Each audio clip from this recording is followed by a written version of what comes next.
السلام علیکم ورحمۃ اللہ وبرکاتہ۔ روزانہ فضائل اعمال کی 10 منٹ تعلیم سننے کے لیے ہماری اس چینل کو سبسکرائب کریں اور گھنٹی کا بٹن دبانا بالکل بھی نہ بھولیے۔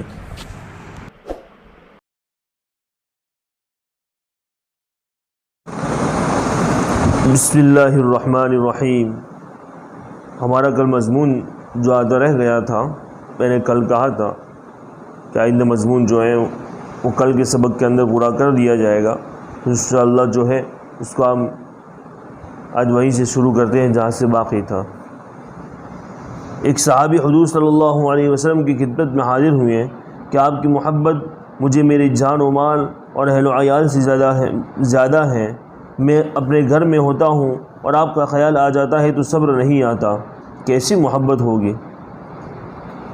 یہاں تک کہ حاضر ہوں اور اگر زیارت نہ کر لوں، مجھے فکر ہے کہ موت تو آپ کو بھی اور مجھے بھی ضرور آنی ہی ہے۔ اس کے بعد آپ تو انبیاء کے درجے میں چلے جائیں گے، تو مجھے ایک خوف رہتا ہے کہ پھر میں آپ کو نہیں دیکھ سکوں گا۔ حضور صلی اللہ علیہ وسلم نے اس کے جواب میں سکوت فرمایا کہ حضرت جبرائیل علیہ السلام تشریف لائے اور یہ آیت سنائی، وَمَن يُطِعِ اللَّهَ وَالرَّسُولَ فَأُولَٰئِكَ مَعَ الَّذِينَ أَنْعَمَ اللَّهُ عَلَيْهِم مِّنَ النَّبِيِّينَ وَالصِّدِّيقِينَ وَالشُّهَدَاءِ وَالصَّالِحِينَ وَحَسُنَ أُولَٰئِكَ رَفِيقًا ذَلِكَ الْفَضْلُ مِنَ اللَّهِ وَكَفَىٰ بِاللَّهِ عَلِيمًا۔ جو شخص اللہ اور اس کے رسول کا کہنا مان لے گا تو ایسے اشخاص بھی جنت میں ان حضرات کے ساتھ ہوں گے جن پر اللہ نے انعام فرمایا، یعنی انبیاء اور صدیقین اور شہداء اور صلحاء، اور یہ حضرات بہت اچھے رفیق ہیں اور ان کے ساتھ رفاقت محض اللہ کا فضل ہے، اور اللہ تعالیٰ خوب جاننے والے ہیں ہر ایک عمل کو۔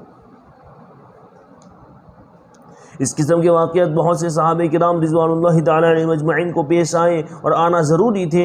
عشق استا و ہزار بدگمانی، حضور صلی اللہ علیہ وسلم نے جواب میں یہی آیت سنائی۔ چنانچہ ایک صحابی حاضر ہوئے اور عرض کیا، رسول اللہ مجھے آپ سے ایسی محبت ہے کہ جب خیال آ جاتا ہے اگر اس وقت میں آ کر زیارت نہ کر لوں تو مجھے گمان غائب ہو جاتا ہے کہ میری جان نکل جائے، مگر مجھے خیال ہے کہ اگر میں جنت میں داخل بھی ہو گیا تب بھی آپ سے تو نیچے درجے میں ہوں گا، مجھے تو جنت میں آپ کی زیارت بغیر بڑی مشقت ہوگی۔ آپ صلی اللہ علیہ وسلم نے یہی آیت سنائی۔ ایک اور حدیث میں آیا ہے کہ ایک انصاری حاضر خدمت ہوئے اور نہایت غمگین تھے۔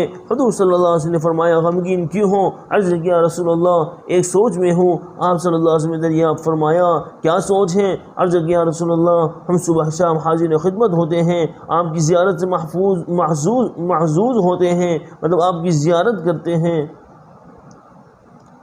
آپ کی خدمت میں بیٹھتے ہیں۔ کل کو آپ تو انبیاء کے درجے میں پہنچ جائیں گے، ہماری وہاں تک رسائی نہیں، ہم وہاں تک نہیں پہنچ سکتے۔ حضور صلی اللہ علیہ وسلم نے سکوت فرمایا، اور جب یہ آیت نازل ہوئی تو حضور صلی اللہ علیہ وسلم نے انصاری کو بھی بلایا اور ان کو اس کی بشارت دی۔ ایک حدیث میں آیا ہے کہ بہت سے صحابہ کرام رضوان اللہ تعالیٰ علیہ مجمعین نے اشکال کیا، حضور صلی اللہ علیہ وسلم نے یہ آیت ان کو سنائی۔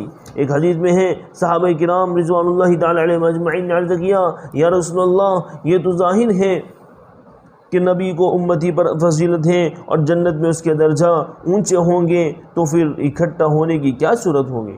حضور صلی اللہ علیہ وسلم نے ارشاد فرمایا کہ اوپر کے درجے والے نیچے کے درجے والوں کے پاس آئیں گے، ان کے پاس بیٹھیں گے، بات چیت کریں گے۔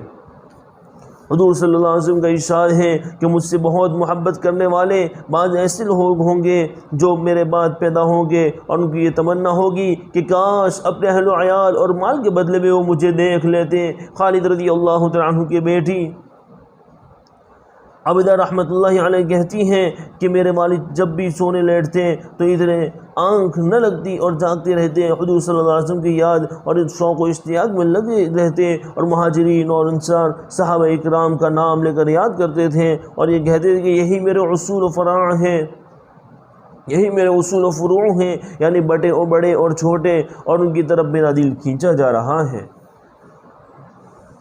یا اللہ مجھے جلد ہی موت دے دیں کہ ان لوگوں سے جا کر ملوں، اور یہی کہتے کہتے سو جاتے۔ حضرت ابوبکر صدیق رضی اللہ تعالیٰ عنہ نے ایک مرتبہ عرض کیا، رسول اللہ مجھے اپنے باپ کے مسلمان ہونے کی بنسبت آپ کے چچا ابو طالب کے مسلمان ہونے کی زیادہ تمنا ہے، اس لیے کہ اس سے آپ کو زیادہ خوشی ہوگی۔ حضرت عمر رضی اللہ تعالیٰ عنہ نے ایک مرتبہ حضور صلی اللہ علیہ وسلم کے چچا حضرت عباس رضی اللہ تعالیٰ عنہ سے عرض کیا کہ آپ کے اسلام لانے کی مجھے زیادہ خوشی ہے اپنے باپ کے مسلمان ہونے سے، اس لیے کہ آپ کا اسلام لانا حضور صلی اللہ علیہ وسلم کو زیادہ محبوب ہے۔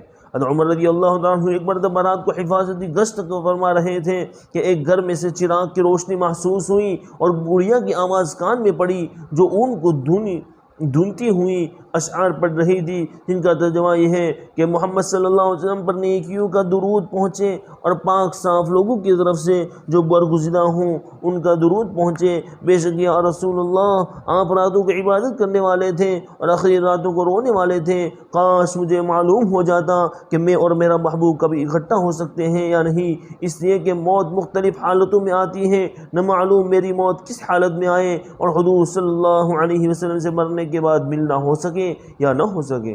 حضرت عمر رضی اللہ تعالیٰ عنہ بھی ان اشعار کو سن کر رونے بیٹھ گئے۔ حضرت بلال رضی اللہ تعالیٰ عنہ کا قصہ مشہور ہے کہ جب ان کے انتقال کا وقت ہوا تو ان کی بیوی جدائی پر رنجیدہ ہو کر کہنے لگی کہ ہائے افسوس۔ وہ کہنے لگے سبحان اللہ، کیا مزے کی بات ہے کہ کل کو محمد صلی اللہ علیہ وسلم کی زیارت کریں گے اور ان کے صحابہ سے ملیں گے۔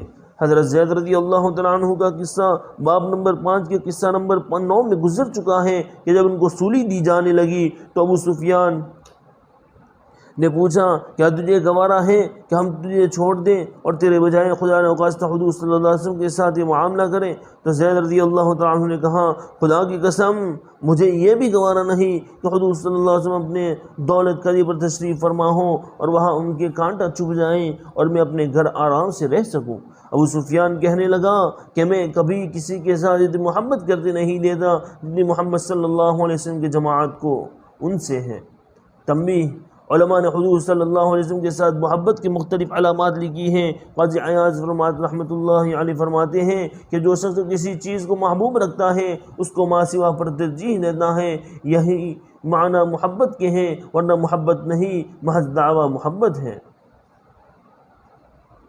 اور حضور صلی اللہ علیہ وسلم کے ساتھ محبت کے علامات میں سب سے محتم بالشان یہ ہے کہ آپ صلی اللہ علیہ وسلم کا اقتداء کریں، آپ صلی اللہ علیہ وسلم کے طریقے کو اختیار کریں اور آپ صلی اللہ علیہ وسلم کے اقوال و افعال کی پیروی کریں، آپ صلی اللہ علیہ وسلم کے احکامات کی بجا آوری کریں اور آپ صلی اللہ علیہ وسلم نے جن چیزوں سے روک دیا ہے ان سے پرہیز کریں، خوشی میں، رنج میں، تنگی میں، وسعت میں، مالداری میں، ہر حال میں آپ صلی اللہ علیہ وسلم کے طریقے پر چلیں۔ قرآن پاک میں ارشاد ہے قل ان کنتم تحبون اللہ فاتبعونی یحببکم اللہ ویغفر لکم ذنوبکم واللہ غفور الرحیم۔ آپ ان لوگوں سے کہہ دیجئے کہ اگر تم اللہ تعالی شانہ سے محبت رکھتے ہو تو تم میرا اتباع کرو، حق تعالی شانہ تم سے محبت کرنے لگیں گے اور تمہارے گناہوں کو معاف کر دیں گے۔ اللہ تعالی بڑے معاف کرنے والے ہیں، بڑے رحم فرمانے والے ہیں۔